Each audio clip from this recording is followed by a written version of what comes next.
Hey friends, welcome back to the channel. This is an exciting episode because this is the last and final episode of Basic Up. And if you're new here, my name is Ken. I served the Canadian Armed Forces in 2005. They made a little mini series about going through Basic Up, which is a basic training video that they created, I believe, for recruiting. So is anybody going to make it all the way through? Or are we going to lose some more candidates? Is everybody going to graduate? Let's find out. Preparation for graduation begins. It's an exciting time for all recruits. The stress and strain of basic training is coming to an end, and it's a time for celebration with family and a lot of new friends. For one, though, graduation is bittersweet. Private Recruit Harding injured ligaments in his knee during the last week of training. His hope of a career in the infantry is in jeopardy. We were on an operation for an assignment to a humanitarian aid camp to offer relief. When we get there, Demo platoon instructor was shooting everybody. I was told to take him down. I was told to use minimal force. The instructor wasn't obviously told that order.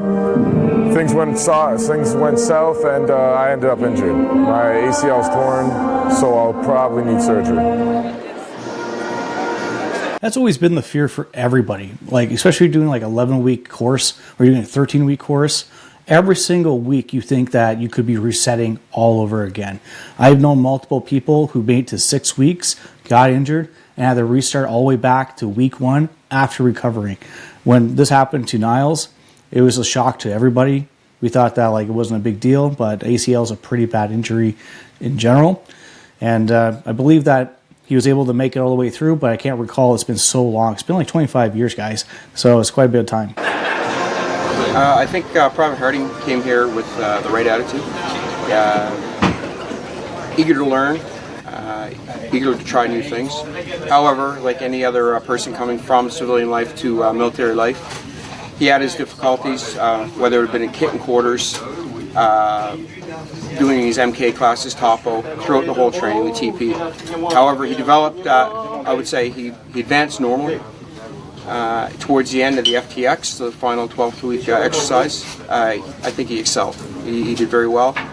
He took everything he learned, plus extra in the field, and he put it together and did an excellent job. However, towards the end of the exercise, he was injured, and now we're just waiting to find out exactly what's going to happen with him, whether he's going to carry on with his original MOC, which is 031 Infantry, or if he's going to have to remuster. I don't know yet.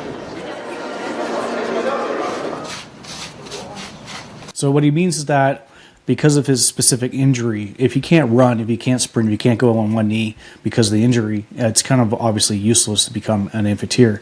So to be remustered or to be sorted onto a different trade is what they're kind of talking about. Would that be a comms trade? Would that be a signal operator? Would that be in the Air Force instead in some sort of maybe desk job? So his future was very unclear at this time.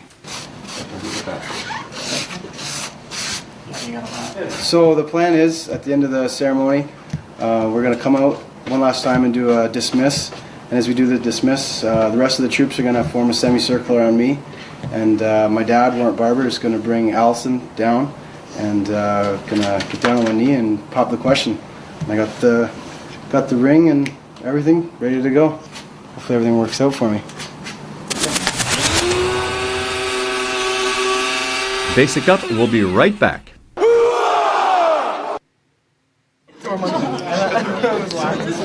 There's always a nervous energy when you get into like just before parade because you want to make sure everything's squared away. You're not going to have some sort of issue with your uniform or something that would snap or break. Make sure that if you have any medals, if you're lucky enough to have medals at that time. We didn't, obviously, because we're new recruits. But if you can see, everybody has their wedges, their caps, their berets, and if it's not looking tight, you can look very foolish in the public eye. Get on, Sparks. Be quick. Smile for the camera when you're in there.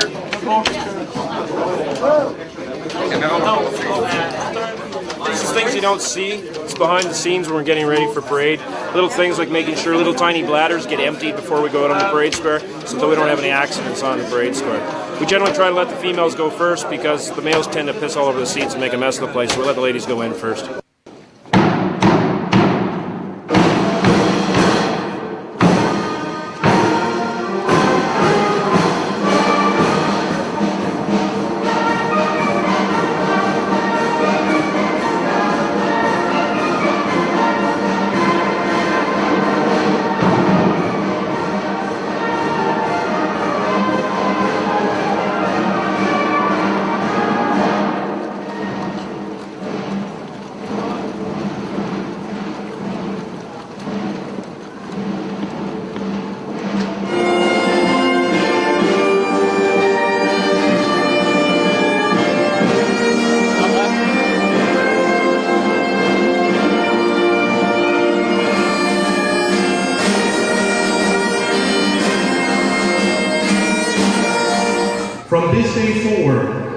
you will no longer be known as recruits.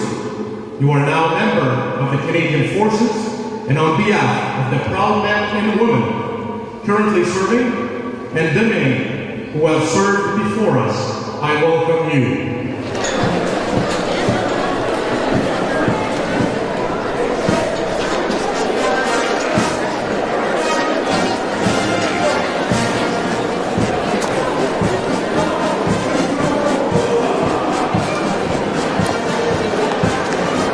The enormous amount of pressure that both are feeling at this point. She's like, what the heck is going on? And, if she said no, obviously a little bit of embarrassment with that, but the sentiment's still just as sweet.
He's grown up, he's thinner. He's still my boy though, no matter what. Oh, it's so good to see him. It really is. I'm very, very proud of him. And yes. Well, we're happy, we're kind of surprised. It went by fast for us. I don't think it went by fast for her, but seems just like yesterday she left, and we're proud of her. You can almost kind of tell by just the skin tone of the two sisters, where one was able probably to go out, enjoy her summer with friends and family, while obviously the one that was under the recruitment shield inside quite a little bit, wearing a hat all the time, sun protection.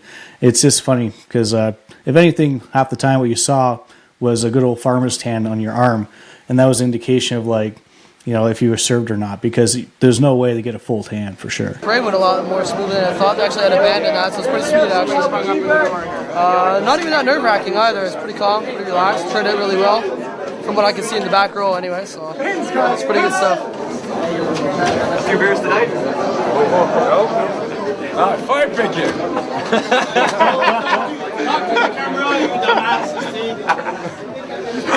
So you're on fire picket.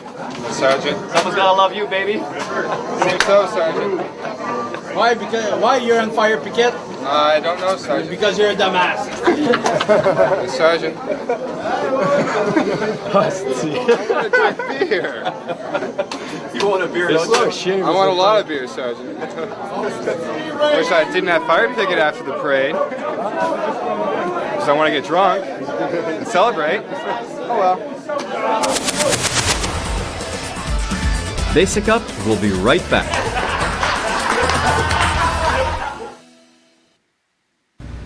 You go through like a complete change of lifestyle. You come here knowing nobody, and you know nothing really of the military. Well, some people do, but most of them don't. So when someone's telling you, call me Master Corporal, like, why the hell should I call you that? I never thought about putting like my release. I'm not like that, I would not quit. But I thought probably after drill test they'd kick me out.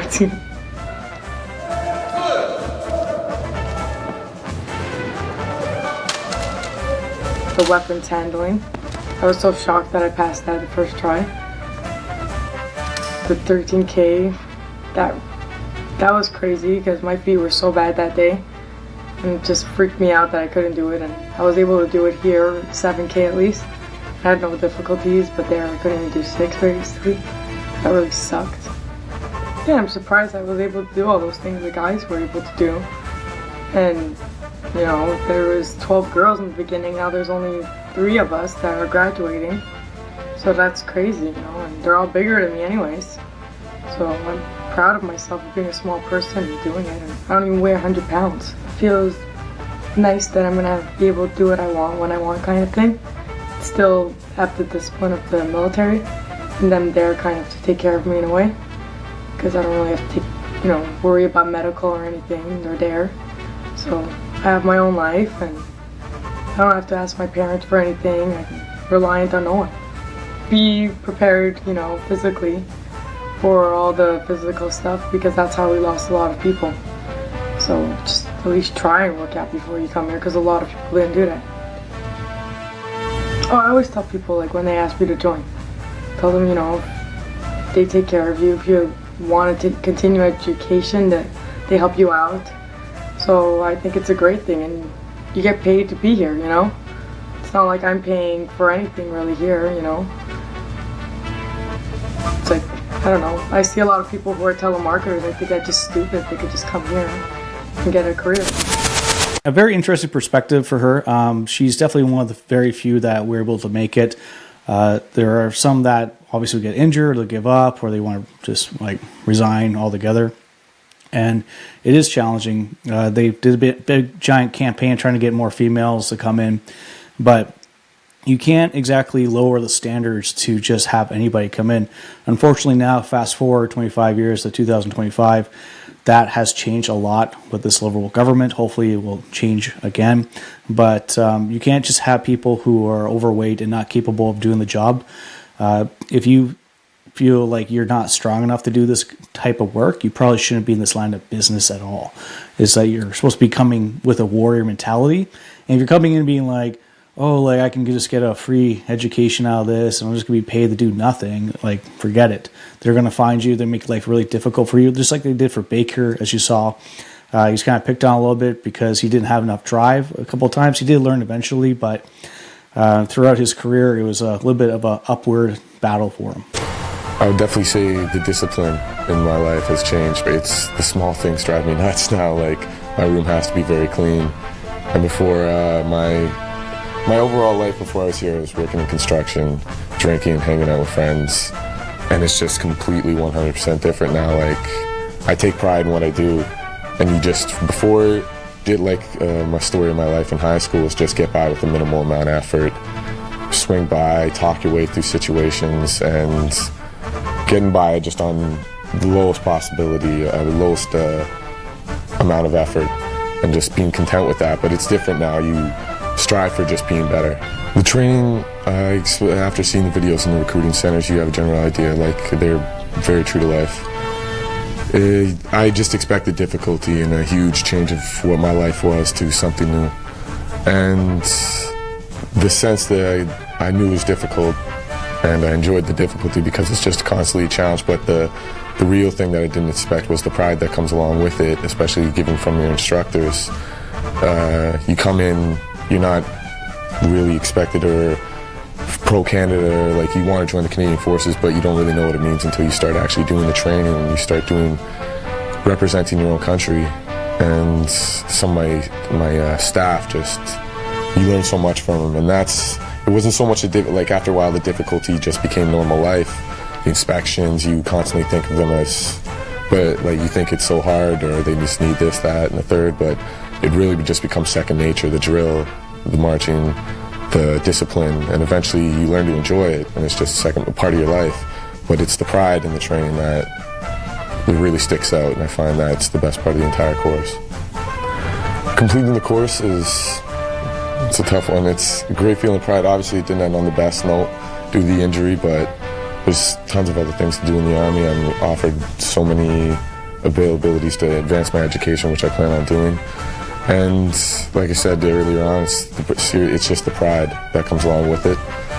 But the training was just one of the best things I've ever done in my life. And completing the course, it's just, you look back 13 weeks ago, I've done things that I've never done. I can walk and navigate through a forest. Like normally, if you gave me a compass and a map 2 weeks ago and put me in a forest, or 4 weeks ago, I wouldn't even find my way out. But now, every week they offer you a new challenge, and you know, by come Monday and then come Sunday, you have the ability to do something that you never even dream of doing before. And so that's what the course is. Just it creates an entire new person of yourself, and it's just the entire thing about the Army. It's just you're constantly building yourself up, advancing yourself further. So I look at it as just kind of the first step in hopefully a long career that just I can constantly just move and grow in the Army. I'd say at the beginning, one of the most difficult obstacles was, by nature, I was a bit of a loner before.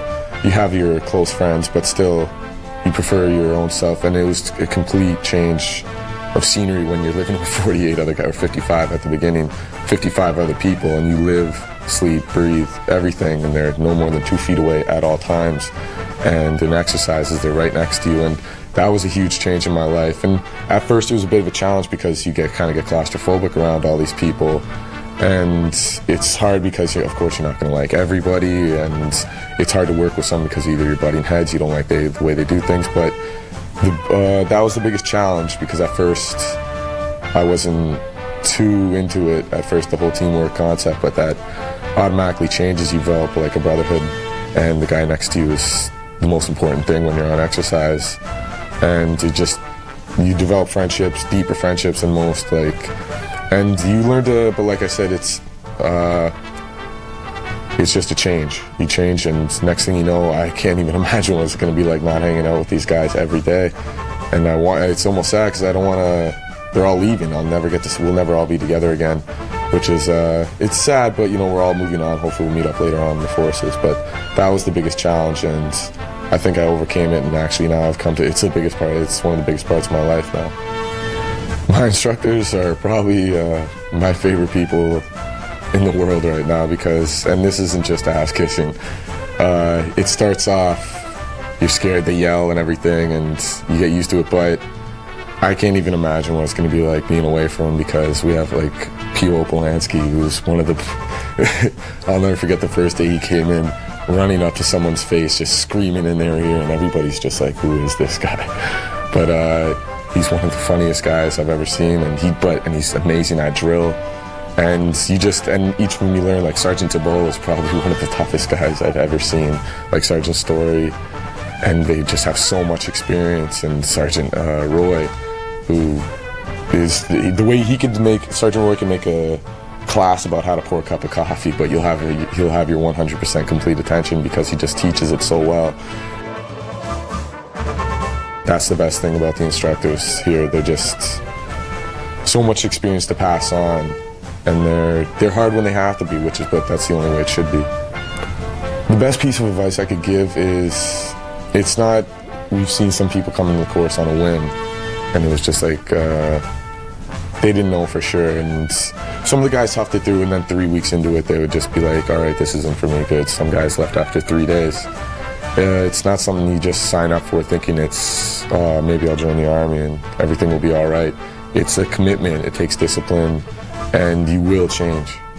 And so if you're content with who you are right now and you don't want to change at all, then this might not be the right career path for you. But if you were looking for something like I was, to change, to better yourself in different ways, then the Canadian Forces can offer you everything you need for that, to turn your life around to something that's more positive. And so my best piece of advice would just be come in with a good head on your shoulders and expect to be worked hard and expect to advance, but don't come in thinking that it's just going to be an easy walk, and don't come in on just a whim. Like, you have to be 100% sure you want to stay. Wow, that's like a lot of great advice, and over like about a 10-minute stretch there. But Harding was one of the better soldiers that I got a chance to actually be around with, and this was a big learning curve for me, because I was, as you can see, a young guy. I was only 19 years old, didn't experience life, just came out of my parents' place, and you start to learn really quickly that I guess you're kind of like used to, when you go to high school, you're all the same age. When you go to college, you're all the same age. And you think that everyone's just going to be on that same path within their life, that everybody's kind of like just following that same path, and they're all going to be the same age, and you're all going to be buddies, and you're all going to grow up together. And you start to learn, especially in college or university, that you start noticing like there's a lot more people older than you, and then people like might be a little bit younger than you, and it's a little more diversification, because when you join the military, you just assume everybody's young. You don't realize that some of these guys are already married, they have kids, they're in their 30s or in their 40s. They're like in the late 20s even, and they have a lot more experience than you have, more life experience. And you come in as a kid who just like shoots his mouth off. You're going to find out really quickly that they don't tolerate that. But what he said about meeting people and then them disappearing is extremely true. You get that chance to really develop a team mentality, make a lot of great friends. And just like I was saying earlier, you think you're going to just go through the entire experience together and just become great friends throughout your entire career. But the truth is that everybody is different traits, and you don't really realize that until you get into it a little bit longer, that you got the Air Force in there, and they might be going to be posted to CFB Borden, or maybe going down to Alberta. Same thing with the infantry. You have an Eastern Division, you have a Western Division, so you could be like 3 RCR, you could be PPCLI. And the RCR are typically in like Petawawa, PPCLI, I believe, are in Edmonton. And those are two different infantry units. So those guys are going to be across Canada. So like I met so many people as a combat engineer that I would never, ever meet unless I had this experience. So that's probably one of the best things you can ever have. And also kind of sad that you get to miss those great friends because they're getting shipped out to their units across Canada. When I first came in here, I tried to take a... They obviously have a spelling mistake. I'm not Private White. I was Private Collins at that time. Leader role. So trying to ask as many questions as I can, trying to make sure that it was all done correctly, that I could get the best out of the training, and to kind of be recognized. But what I learned, it's better not to be. Because it's kind of better to stay gray, because then you're not showing out above the rest, and you kind of just keep going, just making it through the course. And then later on during your career, you can actually show yourself to your full potential, and that you can become a leader. You're not too much as a follower, even though you like to gain experience from the experienced. Learning leadership, how to take control, the ability to trust in others, which is kind of a hard thing to do in some people today. And how to just work together as a team. Teamwork is what makes it. So that's the only way you can get through this, is if you're not an individual, but you're a team. Inspections, I guess, would be a very keen, because paying attention to the detail is very important. And even missing something leaving something out can really make you lose a lot of marks. It kind of boggled my mind that inspections could have such a serious effect on a person, even though it really doesn't have too much to do with the actual military itself. But that was just from my perspective. It's like, how could you judge a person by that? But it's just another stepping stone in order to accomplish, in order to better yourself. So that's just the way they're trying to train us. Learning the actual meaning behind the honor and integrity and courage. So it's a great accomplishment. I'm very happy that my family came to see me, and I'm very excited that I got to graduate with most of my peers.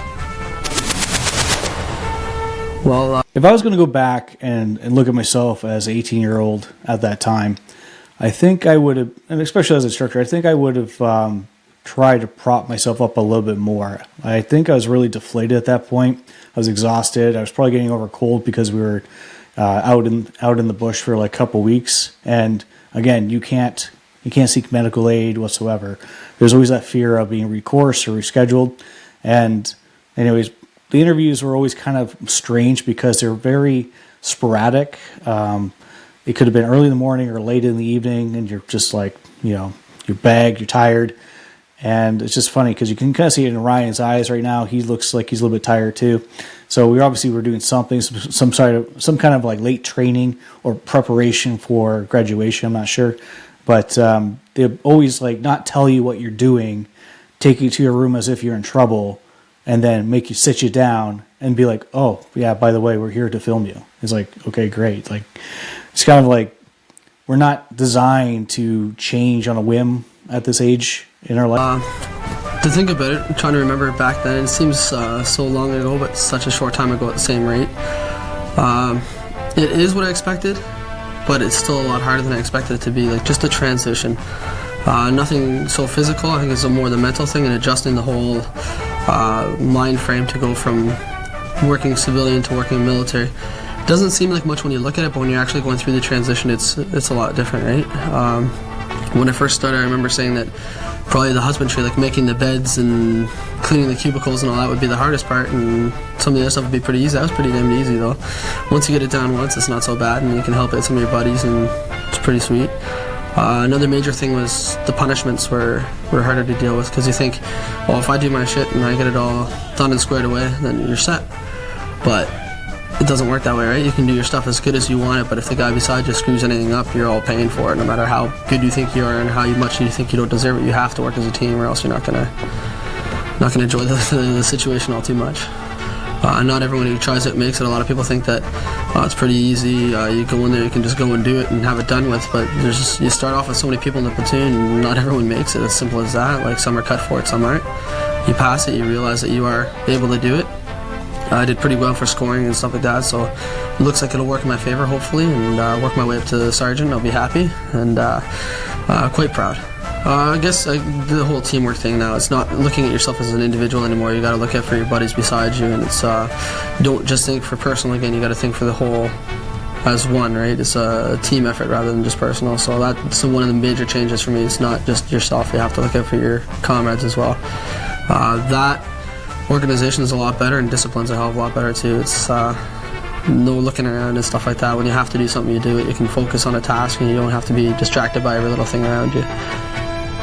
I remember the first week was a little difficult. I was all pumped out. You all do your rucksack, carry all your kit up and that. But after the second, third week, you'd wake up in the morning and be like, holy crap, I just want to sleep in. I don't want to go and do something. You're kind of thinking, what the heck am I doing here? And then you realize, think back to the reasons why you want to be here and what you want to do for your country and what you want to do for yourself. More Basic Up in just a minute.